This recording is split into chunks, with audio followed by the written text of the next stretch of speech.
Hi, I'm Dan Siskin, and I'm here to tell you about a Lego model of the USS Missouri I'm working on. As you can see here, this is a 25.5-foot model of the USS Missouri. It's built in 1/35th scale, a common scale I build in. I do a lot of military modeling. As far as I know, it's the longest ship of any kind built out of Lego in the world. Wow. I could be wrong. Somebody correct me if I am. Then I'll stop saying that. And basically, it's 3 months into the project. I've been working on it, sort of on and off. But when it's on, it's like I'll be doing a 30-hour marathon session when I can find the time to build it. It's built in 10 different sections, 30 inches long each. Basically, it's built to travel. This is a museum piece. It's going to be on display at museums starting this summer. And the idea is it's going to be commemorating the 70th anniversary of the end of World War II. The USS Missouri was the ship selected to go into Tokyo Bay, where the Japanese representatives came to sign the surrender documents ending World War II. So right on the deck, right where the flag is actually, is the spot where the actual surrender ceremony took place in September 1945. And when this is built, when it's completed, it'll have all the guys posed just as they were during the surrender ceremony. Probably still a few weeks away from actual completion of all those details. So. Mm-hmm.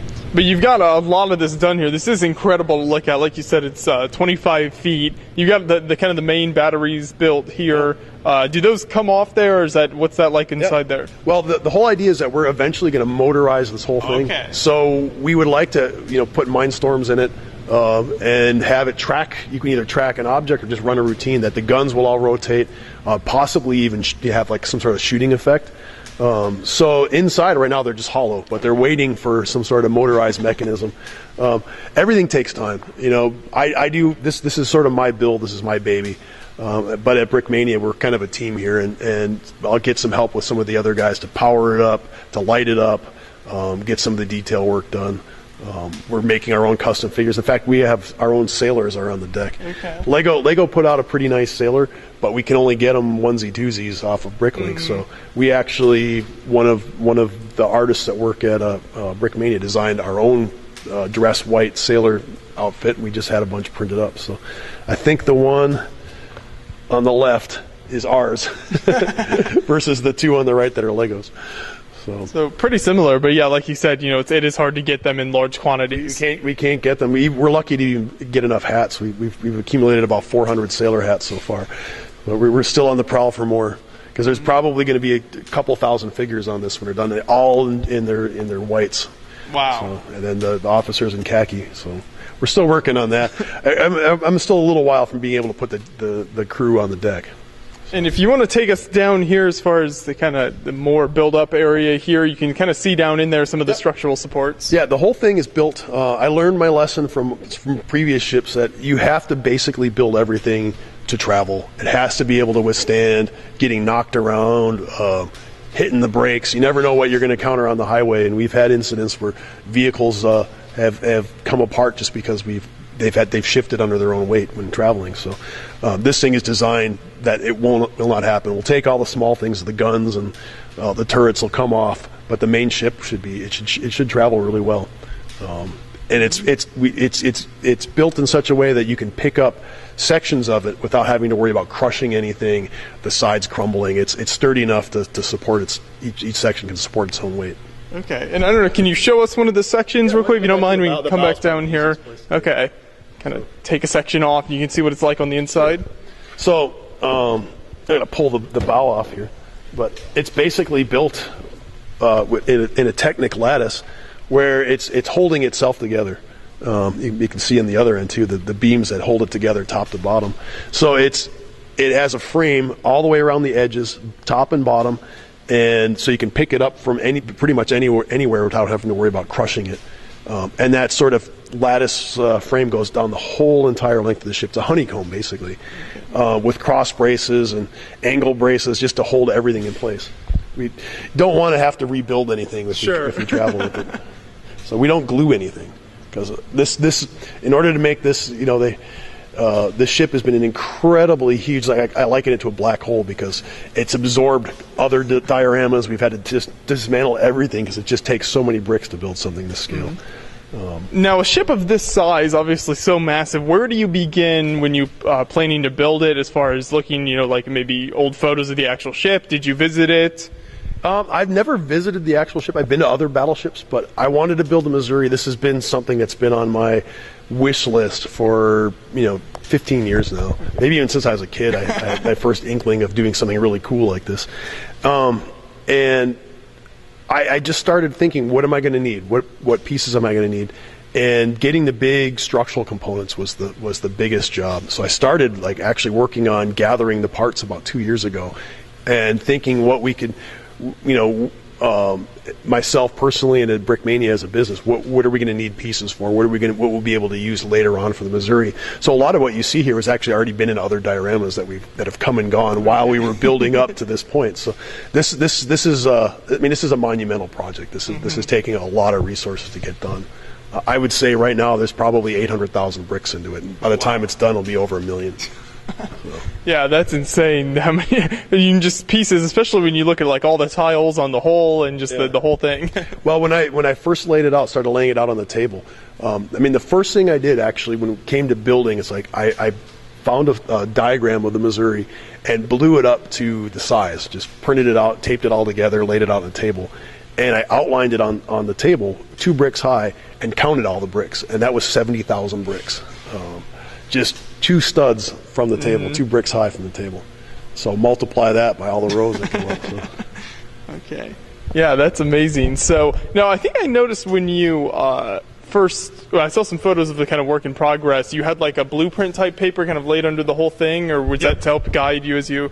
So when I'm building, typically when I'm building something, I like to have a scale drawing of a reference drawing just to show where everything is, in relation to each other. So I did the same thing for this. I just found a drawing that was pretty good resolution on the internet, blew it up to the size that I needed it to be, and then scotch taped it all together on the table. So I built it on top of the shape of the hull, so I could get the shape as best as I could, or best I could with going from a picture that originally started out really small. So I had a profile view and a top-down view schematic. I imagine that helps with gun placement and things as well, like that. Yeah, so. Yeah, and the ship's fairly well documented. Fortunately, there's a lot of model builders out there, and model builders always take really good pictures. So hopefully their models are a lot more accurate than these tiny pictures I'm trying to look at books. So it's been really helpful finding that stuff. So yeah, that's really incredible. Where did you say this is going to be? Museums and things it'll be displayed at? Well, the idea is that and a lot of what we do is we take basically historical pieces, bring them to museums. This one's right now only scheduled at 2 different events. Once it's completed, we'll send pictures and photographs. Actually, it's 3 events now. So we're going to be, we'll be at World War Brick Hartford in July. The first weekend of August, it'll be in the Evansville Museum in Evansville, Indiana. And then it's going to the 1st Division Museum in Cantigny in December. There'll be a lot more other places, but before, like I said, we want to get it done before we start approaching other institutions. So my goal is to have this go on a tour, maybe a year-long tour of various military museums. Yeah, that'd be really cool. And I believe the actual ship is in Pearl Harbor. Is that right? So did you ever want to try to take it there? Maybe. Yeah, I don't know how logistically possible that would be, but if somebody maybe helped with the finances, because I imagine shipping anything to Hawaii is expensive. Get this whole thing out there. Unless the Navy wants to take it. I heard they have some ships. Stow it away down there to Hawaii. But it's the idea is, we do commemorative pieces. I was invited a long time ago to do a display for Iwo Jima Memorial, and I had built an Iwo Jima display, and we were all ready to go, and then somebody up or higher in the park, the national park, said, "Oh, we can't do that. It might offend somebody." So ever since that time, we've been doing I've been building display pieces for museums and trying to make it a little bit more legitimate. Say, let's get pieces that they're not cartoony. They're actually historically relevant and still, but bring this sort of like connection to the next generation, because kids see this and they go bonkers. You know, they oh my god, it's the coolest thing I've ever seen. And you know, this is just something that a fan built out of Lego. It also means that something that they can go build at home. It's within their realm. You know, these gigantic super mocks made by the Lego people, you look at it like, I can never build that because it's way beyond my pieces. And that's what I love whenever I see a historical build like this, or, you know, all these builds you've got around here. When you talk about the kids, you know, a lot of these kids might not necessarily be real interested in history, but they love Lego and they go to a show and see all these builds. You'd be surprised, though. I mean, the kids are into video games that are historical. They're doing like Call of Duty or World of Tanks or World of Ships. So they actually come in here and recite all these facts. I have no idea where they store it all, but they tell me, they point out all the flaws in my stuff, which is great because it always makes my stuff better each time. Yeah. Yeah, but that's really cool. You can kind of, you know, keep their interest going with these builds. And there's also this connection that older people, older generations have with younger people, that this really gives a talking point, like a start to talk. Like I've had a smaller build of the Missouri that I built years ago on display at a Lego train show. And a guy walked up and he was like with his grandson, his older gentleman, he's like, I was stationed on this gun.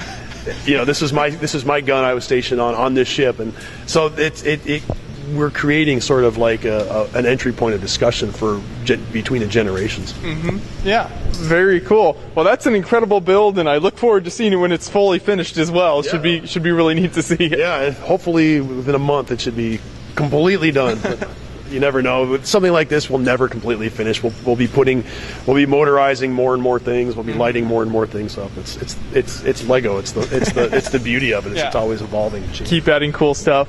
Well, thank you for showing that to us. I really appreciate it. Awesome build.